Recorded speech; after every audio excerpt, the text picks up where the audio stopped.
All right, I'm back again, everyone. Back again. I'm here. Well, let me start from the beginning here. First of all, I want to mention that my dog has just come home from the vet, and it is entirely possible that she could throw up or start coughing during the course of this video. She had her teeth cleaned, it all went great, but apparently anesthesia and intubation makes them coughy, and also it can make them throw up. And I did just feed her because she hadn't been fed all day, and they said give her a little bit of food, so I did that. So that may happen. My dog may start coughing and or throw up. So she's wandering around. I'm gonna keep an eye on her while I make this. And I get to be home from work tomorrow too, because I took it off just to watch the dog. This is my haircut. It's absolutely filthy, but I'm very happy. I'm very happy to have all that hair off my head. And I'm gonna talk about why I'm here right now. Here's my Dolce boy. He still wants to stand like an old man. I did silicone suede him like I did with my DMD angels, Amanda. I feel like, just like in her, this has worked in certain places and not others, and I'll have a better idea like tomorrow when the silicone is like fully set. This is probably, I did it at 9:30 in the morning. It's about 5:30 now, so you do the math. So I'm not good at maths. And I feel like I did the whole body this time instead of just parts of the body. Arms, still useless. He will stand now though, which is an improvement, because before his legs were really kicky. And I don't think I'm gonna be able to make him do this on this surface, but he will do it because I did it before. Unfortunately, the thing that I really wanted to fix was this posture problem, and it's not resolved the issue.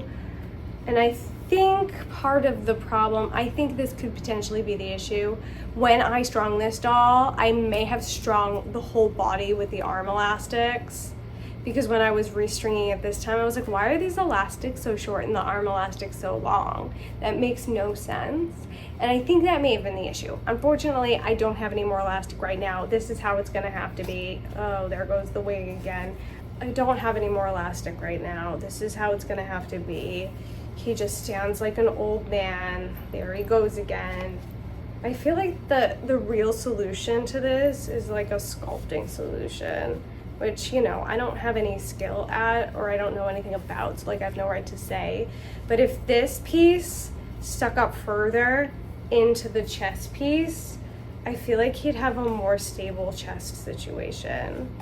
And I also definitely feel like maybe giving him like an extra 1/4 to a 1/2 inch in the stringing could potentially fix this chest issue, but it might also make the legs too loose to stand. So I'm gonna have to pick and choose my battles with this one. When the new elastic comes in, I will try restringing him and seeing how it goes. I'm not sure it's gonna go well, but we're gonna try it. So that's the update on him. I'm, you know, gonna see his face. Isn't he cute? He's got such a beautiful, like, soft, serene little face. He looks like a guy I actually work with. And I show all my friends, I was like, doesn't this look like this person? And they were like, yeah, it does. So I'm gonna set him down. He can be here. Actually, maybe not with the dick out. Like, we'll maybe like low enough so that you can't see the dick. Maybe I'll just hold him like that. The other problem with these bodies is how like terrible the head mobility is, but here we are. All my dolls have terrible head mobility. I'm 5 minutes in and I haven't really even gotten to the point of this. All right, here we go. Here's the point of the video. I was watching Nerdy Doll Girl the other day, and she did a tag. It was by Unicas Poopies Dolls Allison here on YouTube, and it was a confessions tag. And this is from years ago, and nobody's tagged me in it, but I'm gonna do it anyway because I thought it was fun. I thought it was interesting. I don't like it. I find it very uncomfortable to air my dirty laundry, but I also am like, you know, like the voyeur in me like loves it at the same time. So here I am, I'm gonna do it. Okay. It's 10 confessions, and that's what I'm gonna do. The first confession I have for you all today is the one that I feel like most people will agree with, and it's the shame over the money spending. Now, we all know that ball-jointed doll collecting is an extraordinarily expensive hobby, And my shame in the spending is twofold.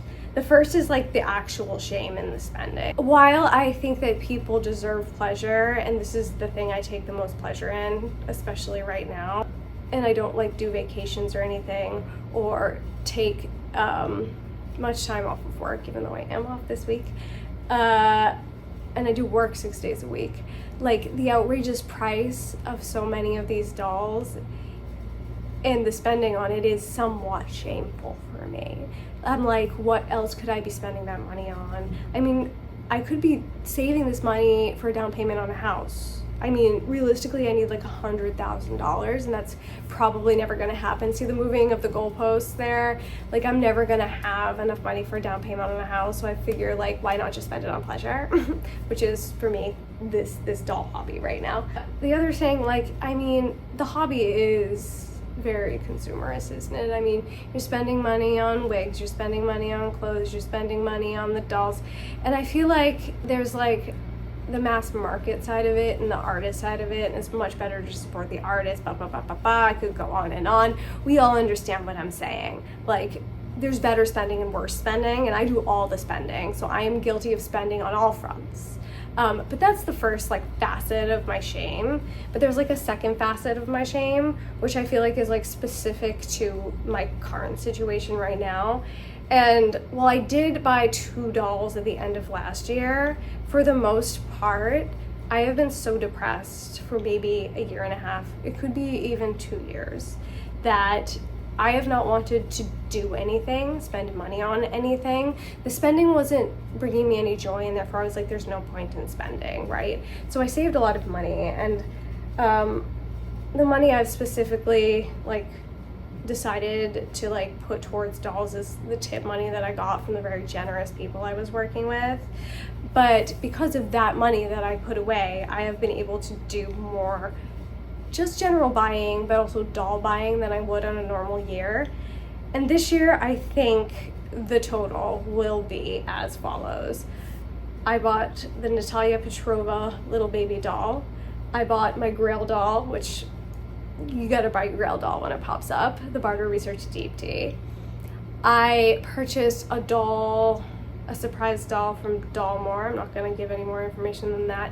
I purchased a body for my Doll in Mine Gain head, and I will be buying one more full doll this year. That's 5 dolls, and that's more dolls than I've ever bought in 1 year, and that's a lot of dolls, and I understand that. Like, other people have to save, other people have to put things on layaway, and I'm just outright buying these things, and I just feel like maybe guilty is not the right word, but I feel guilty, I guess, almost, that I'm able to do that and other people aren't, and then I'm out here just like showing all this stuff off.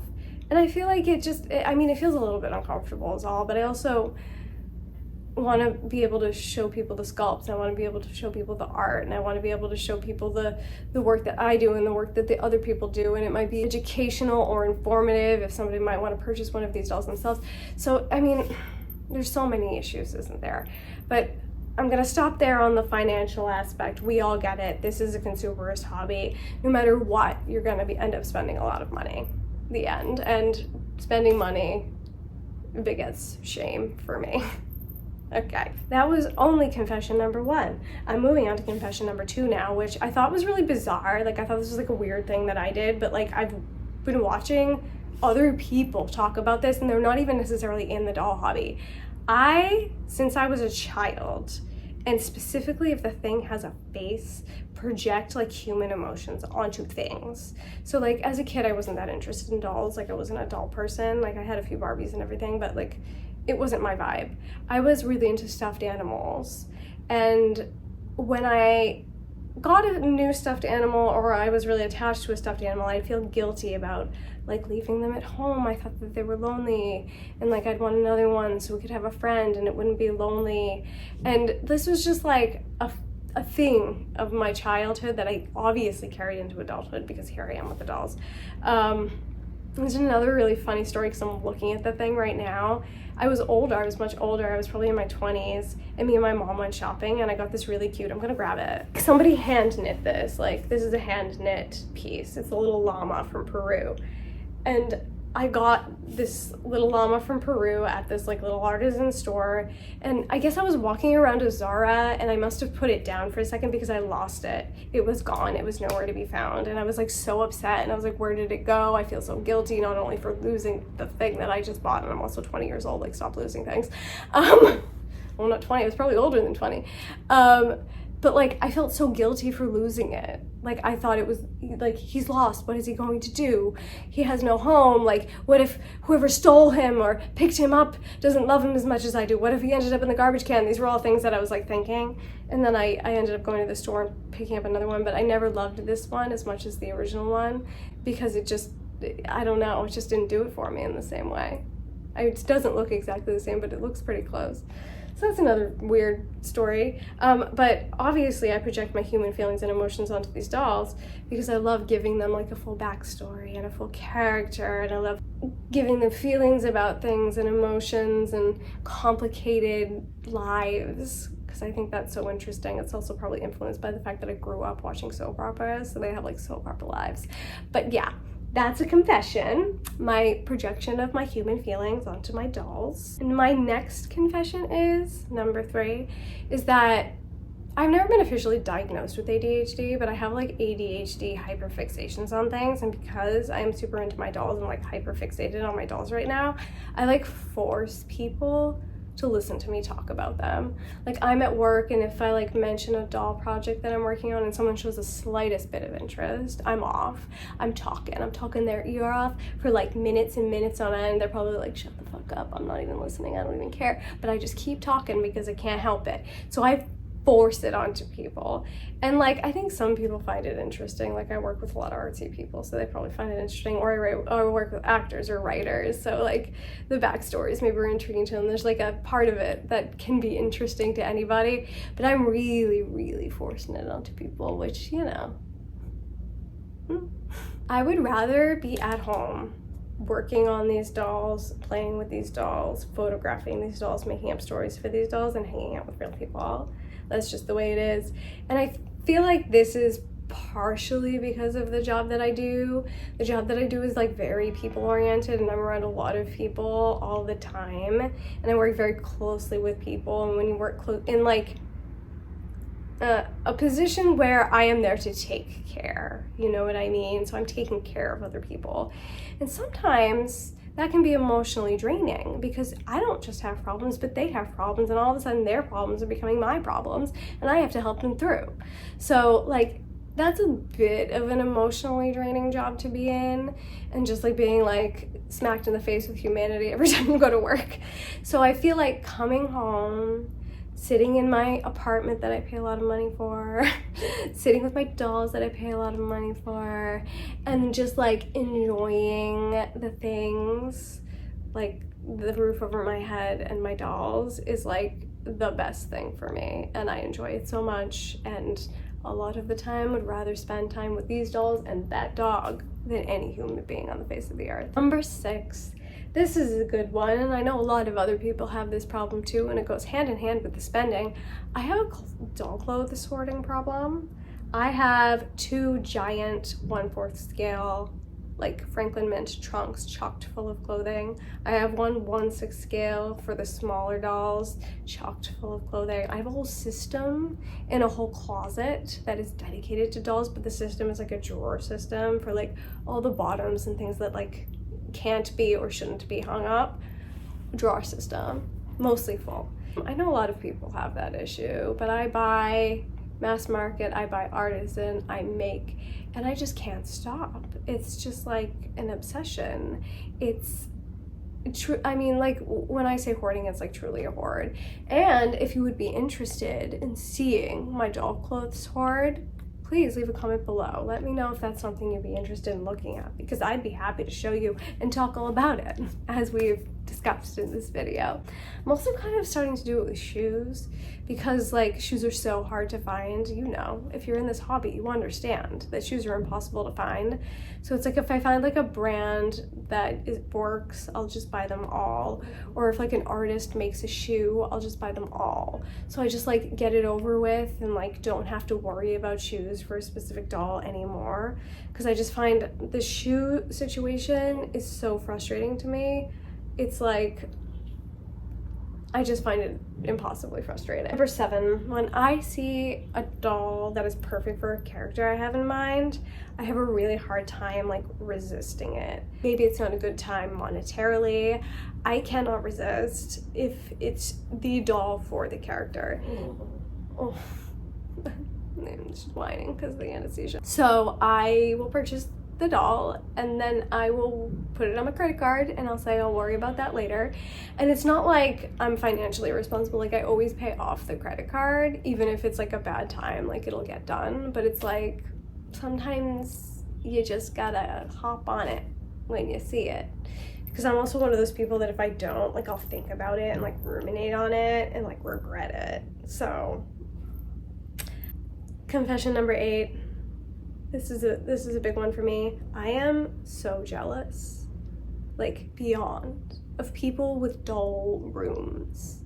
First of all, I live in a single room, so there's no doll room in this household. No, nay. I have a little shelf, one shelf for my BJDs. I also have Barbies like on the shelf behind me here, which is also great, but one shelf. That's all I have. But I am jealous of and also like quite stan and quite love seeing an entire room with like shelving units just full of beautiful dolls and like storage cabinets for all your clothes and all of this. Oh my god, it makes me so jealous that people have that. Oh my god, I love it so much. If I was ever in a position where I had a doll room, I would totally do like large scale dioramas. All these guys would have like a very detailed, very personalized place to live. And one person whose work I really love on Instagram is this Stacy-ish, and like the vibe of her stuff, it would be the vibe that I would have if I had the space for it. Doll room. Jealous. Number 9. This one's interesting, I think. I think you'll find it interesting. I don't want to take my dolls into public. You crying? You want to come up? You want to come up? She's needy because she had anesthesia and a hard day, didn't you? Your breath doesn't stink anymore though. No. I know, it's a hard life. This is what they do, they just whine after they come out of the anesthesia. And I had to take her there in the morning at 7. I had to be there at 7:30. And I thought like, I don't know, I guess this was on me, like I didn't understand. I was like, because when I talked to the lady, she's like, it'll take 45 minutes and then we keep them for 2 hours. So I like thought like she'd be done in like 4 hours. Nay, that's not how it works. They just like do them throughout the day. I thought my dog was gonna be done like around, I don't know, 12 o'clock, 1 o'clock, and she wasn't done until 4. So I just got her back and she's so whiny and she had to have her butt cleaned out because they expressed her anal glands. And now she's sad. She's not sad, this is just what happens. My last dog did this too after the anesthesia. I know, and she just needs attention. I'm playing with my doll. You just go whine through the rest of the video. Can't finish the video. Can't finish it and then we sit together. Oh, your breath smells so good. Yes, it does. You want to sit on my lap? Do you feel better if you can sit on my lap? I know. Just sit down, baby. You're okay. There we go. There we go. She needs to be with me right now. Okay, so I'm gonna finish this video out real quick and then I'm gonna give my dog all the attention she needs. So number 9, I don't want to take my dolls out in public, and it's not for the reason that you think it is. It's not because I'm embarrassed or anything. We know I just discussed about how I want to talk about my dolls all the time. I don't want to take them out in public, and this goes back to like the projecting human feelings and emotions onto things. I don't want to ruin them. I don't want to stain them. I don't want to break them, and I don't want to like scratch their face ups. I'm afraid of damaging them, so I'm afraid to take them out in public, which is like so stupid because like I I can fix the face up. I'm probably not gonna break the doll. They're pretty sturdy other than like the fingers and toes, but like you can glue them back on. And it's probably gonna be fine, and I can get much better pictures probably in the outdoors. And the picnic is coming, by the way. It's coming. There's gonna be a picnic. I'm like nervous to like take them into the world for fear of ruining or damaging or hurting them. My resin children. I know I wouldn't be like that with real children either. I'd be like, run out and play. Get your socialization on. It's key for childhood development. All right, we've made it to number 10. And this is like kind of a controversial topic, I think. But I don't understand why people get so uppity about doll nudity. Okay? First of all, it's a realistic human sculpture, so it's a form of art. So if you've got a realistic human sculpture in your presence, you would want it to have realistic features. Like, here he is with his little dick. Like, he's got a dick because he would have a dick if he were a person, and he's sculpted like a person. So he's got his little dick. Some of them have boobies that I blush to look like natural boobies. And I don't know if this is like a thing, like conservative families, like nudity, but my family wasn't like that. It's not that we were like running around naked in front of each other, but like we saw each other naked and it wasn't a big deal. And I was in gymnastics as a child, and we were changing in front of each other, and my job is literally like to dress people, so I like see people naked all the time. I don't know if it's sort of just like blind, like you're naked and I see that you're naked, but like I don't see you. Do you know what I mean? And I feel like, it's like a doctor. Like, I'm a doctor. Take 2 insults and call me in the morning. But it's just like nudity has never been an issue for me, and I don't understand why fake nudity is an issue. I don't understand why art is an issue. And I feel like this is becoming like a bigger issue even on social media and everything, because people are getting banned for like an artistic expression of something that's not even graphic. Like, the human body isn't a problem, or it shouldn't be a problem. So it's like, there's one specific example that I saw where a girl did a beautiful drawing of like just this part of her chest. There was not a nipple in sight. The shirt, it was like a girl, it was like from here to here, shirt opened, no nipple in sight. There was like hardly any cleavage. It was just like a chest. And that photo got like flagged by Instagram as problematic. And I did a video recently where I had sueded my Ella doll and I showed her fully naked, and in the thumbnail I had just blurred out the boobs, and they flagged it as being 18 or older, and I actually fought that and won, because it specifically says in the rules that if it's art or artistic expression, then it is not a problem. Plus there were no nipples because I took the nipples out. So, I just don't get this like obsession with shielding people from a human body, because we've all got them. We've got them. We're all humans, I hope. We're not like androids with no parts, but I hope we're all human. I hope we all have a body, and that's just how I feel about doll nudity. I don't understand the problem with it. I don't get it. All right, that's the video. I'm gonna confess one more thing. I tried to make this video while I was restringing this doll, and it was almost impossible for me to focus on restringing the doll and speak at the same time. So like I was gonna show like a little more process, but like I couldn't, because I couldn't do the 2 things at once. So I had to do it separate, and here we are. So that's the video for today, everyone. Do we want to see his posability? Here he is. Here's his arm out, doesn't stay. It would have to go this direction. Elbows look, those weren't really a problem before, I don't think. It's the same as the Ella doll. The best part of this, the thing that it worked the best in, is the hips and the legs. Like, these legs were really kicky, and he would not stand up in addition to standing like this. Like, the legs were always kicking around, and I feel like this is a much more stable doll now.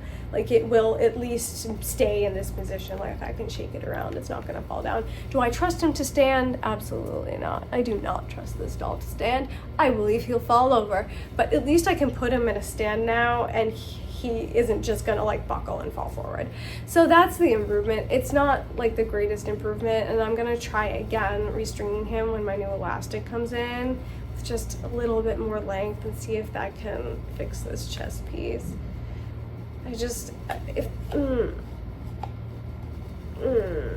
Like, it should help somewhat. There's literal silicone in the chest cavity, but alas, it does not. There he goes. Grandpa Marshall. It's fine. It's fine. He's supposed to be like 18. It literally says it, the description of the body, and he stands like this. That's elderly gentleman standing if I've ever seen it. Like, what curves? Look at his curves. All right, let's end the video. Let's be finished with this. That's the video, everyone. I hope you have a great time. A wonderful, wonderful, wonderful time. Goodbye.